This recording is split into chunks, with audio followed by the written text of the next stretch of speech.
lets you create your own games. We've got a first look at the latest games on the Jaguar Super Console. And in a major world exclusive, Violet visits the top secret headquarters of the producers of this year's hottest game, Donkey Kong Country. Now, there are loads of so-called super consoles on the horizon. In fact, later in the show, we've got a world exclusive of Nintendo's next generation machine, the Ultra 64.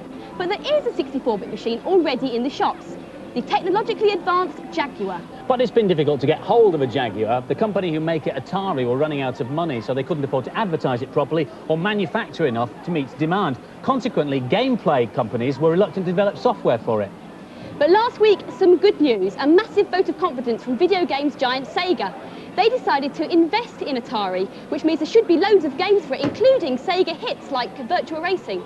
But the big hit this Christmas will undoubtedly be Alien vs Predator. It's a 3D strategy game with a lot more to it than just mindless shooting. It's really 3 games in one. You can choose to play any of 3 beings. You can be the alien, when your task is to rescue the alien queen from the Predator's spaceship. If you fancy yourself as the Predator, your task is to capture the alien queen. And if you're a real glutton for punishment and choose to play as the colonial marine, you wake up to find yourself alone, surrounded by aliens, predators and dead humans, with no memory of who you are or why you're there. This is a new racing game called Club Drive. It's so new, it's not finished. We've only got it on chips at the moment. It's like a cross between micro machines and hard driving. You can race around an accurate San Francisco cityscape, travel back through time and tear up an old western town, or jump forward in time to future world. You can even shrink to matchbox size and whiz around a fully furnished flat. Every format needs its own beat-em-up, and this is the Jaguars. It's called Kasumi Ninja, and the gore level makes Mortal Kombat look like Barbie goes shopping.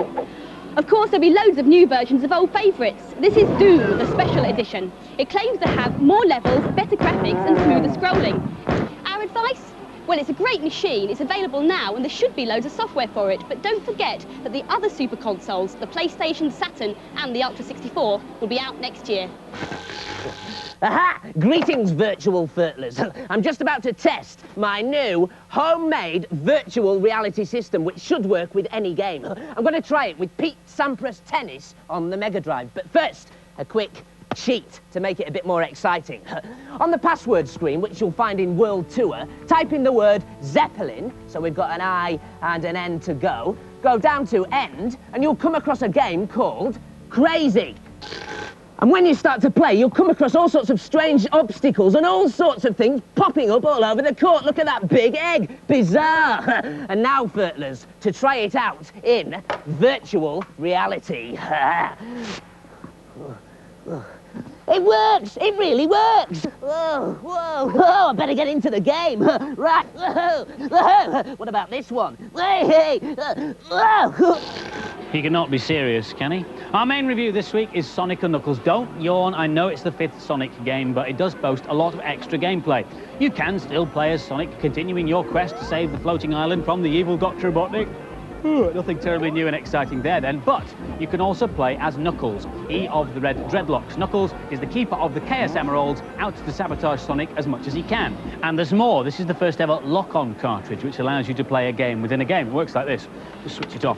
If you plug Sonic 2 into Sonic & Knuckles, you can then play Sonic 2 as Knuckles with all Knuckles' special moves. For example, there's Knuckles doing his fantastic glide. And when you plug Sonic 3 into Sonic & Knuckles, you get a much bigger game than the original, with loads of new areas and more emeralds to collect. Right, that's the technical jiggery-pokery out of the way. What's it like to play? Here's Ben. This is exactly what you expect from Sonic. Good looks, high quality. There's nothing very surprising in this game, but it's excellent value and very playable. I've just got a power up there. It means I can fly across the screen as a fireball that kills anything in its path. This is rather difficult. You've got to jump on the platforms and time it perfect. This is still the same old Sonic bouncing around, but it's got some really nice touches. This is one of them. It is actually more difficult than it looks. Knuckles is a great new character. This is one of his signature moves, climbing up walls. Sonic can't do that.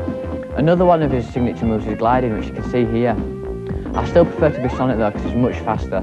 If you haven't got any Sonic games, then this is a good one to get. But if you have got Sonic 2 or 3, it's still a good buy because it upgrades the old games. He's still fun to play, but you just get the feeling you've seen it all before. I haven't played Sonic for ages, and I'd forgotten how much fun he is.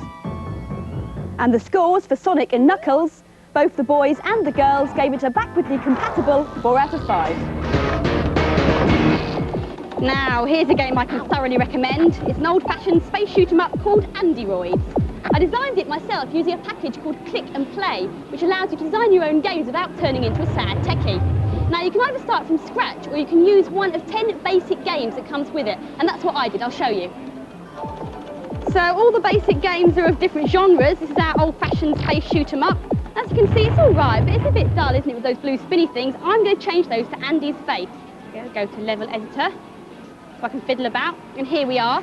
Now, I want to get pictures of Andy's face, so what I've done is I've got this photograph of Andy and scanned it in using a colour scanner. That was earlier on, so he should be in there. Let's look for him, there he is. Now what I need to do is go to these blue spinny things, which I'm trying to replace, and edit them.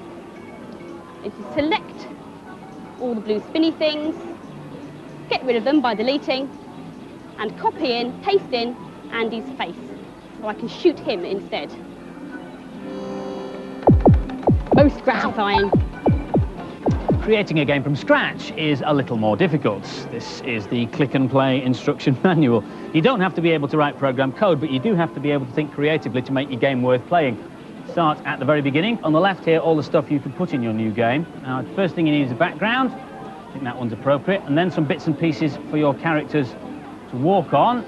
So we'll put one there, a short one over here, that one in there. Right, now they can't get up from those without some ladders, so we'll pop those in there. There's 1, 2, that should do it, 3. Okay, now you have things you have to kill. Let's put a Nam there, because let's face it, there is time when you'd like to kill Nam. Don't want Violet to feel left out, so we'll stick a few violets in as well. And just because it's my item, I'll put myself in there as well. Okay, scores. Player 1. I'm only going to make this a 1-player game for speed. I'll put my player 1 score there. So if we pop that there. Now, oh, that's no good. Let's move that a little bit straight. Okay, that's player 1. Now we need a character to use in the game. Kung Fu guy or normal guy? Oh, normal guy, I think. Let's put Mr. Normal Guy down here by me. Okay, that's the basics of the game sorted out. Now we have to tell the computer what happens when our character does things to the bits we put in the game. So we go to the event editor. So normal guy against Nam. We want to put a sound effect in for when that collision happens. What about this one? Yeah, I like the sound of that one. We'll pop that one in there. Scores are very important, of course. So set the score, no, add to score. Every time normal guy goes over Nam, we'll give him 10 points. And what happens to Nam after normal guy's gone over him? Well, I'm afraid he gets destroyed. So there we go. Collision between normal guy and Nam means that sound effect, 10 to your score, and Nam destroyed. We'll just make sure the game's working. Let's see if that's worked. There we go. 10 to your score, and Nam disappears each time. Obviously, Andy and Violet aren't disappearing because I haven't done that yet. That's basically how the game works. If you're going to do a big platform game, you've got to spend hours and hours and hours doing it, and I have done, and this is one I did earlier. And this is it, my finished 2-player platformer. All I've got to do now is think of a name for it. What about Violet the Hedgehog? Yeah, great game, Andy. And here are some more in this week's News and Previews. The people who brought you Road Rash have a new car race game up their sleeve. This is the Need for Speed on the 3DO. As in all the best race games, you get viewpoints from inside and outside the car.